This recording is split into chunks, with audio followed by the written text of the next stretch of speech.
Dans ce monde, la vérité n'a pas toujours une voix, mais le mensonge, lui, a souvent un costume, une voiture et un garde du corps. Voici l'histoire d'un homme simple, accusé d'un crime qu'il n'a jamais commis par ceux qui n'ont jamais connu la faim, ni la honte, ni la peur.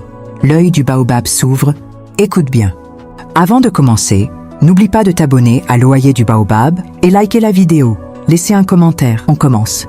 On l'appelait le bon Samba dans tout le quartier. Un homme sans histoire. Un homme qu'on voyait tous les matins, balai à la main, nettoyer la cour du marché. Un homme poli, discret, qui ouvrait les boutiques pour aider les commerçants âgés, qui portait parfois les sacs des clientes, qui rendait toujours la monnaie exacte. Il avait 39 ans, un regard calme, des mains calleuses, une voix douce.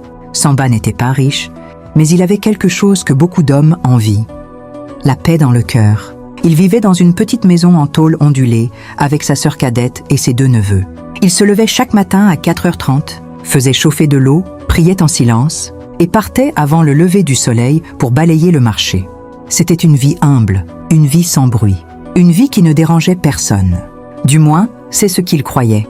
Ce matin-là, le marché était encore vide. L'air sentait la poussière et la mangue fermentée. Samba balayait près de la boutique d'un homme que tout le monde craignait.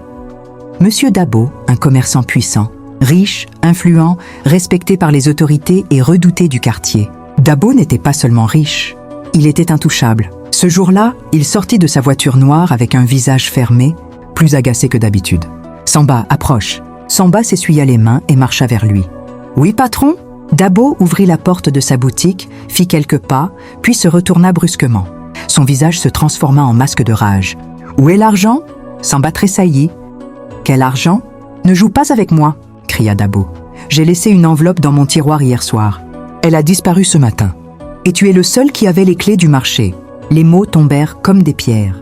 Les commerçants commencèrent à sortir. Les yeux se posèrent sur Samba comme des lames. « Patron, je ne touche jamais à rien. Vous me connaissez. » Mais Dabo n'écoutait pas. « Garde !» cria-t-il. « Appelle la police. Je veux qu'on fouille ce voleur. » Un murmure parcourut le marché. Un murmure qui transforme les visages. Qui fait d'un innocent un coupable. Samba resta immobile, le souffle coupé. Il n'avait jamais volé, jamais menti, jamais trahi. Mais devant lui,